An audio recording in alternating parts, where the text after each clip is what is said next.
If you want to quickly fill a layer with a solid color in Photoshop, here are the easiest methods. First, open your project in Photoshop and make sure the layer you want to fill is selected in the Layers panel. Go to the top menu and click Edit, then choose Fill. Pick foreground color, background color, or color.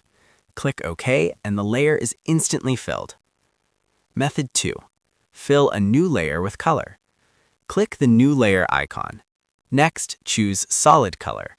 Pick your color and click OK. That's it. This is the fastest way to color fill any layer in Photoshop.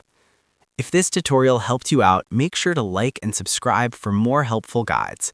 And if you found real value in it, a super thanks would be greatly appreciated. Feel free to reach out if you encounter any issues during the process. If this video helps you out, please leave a like and subscribe. Comment below if you have any questions.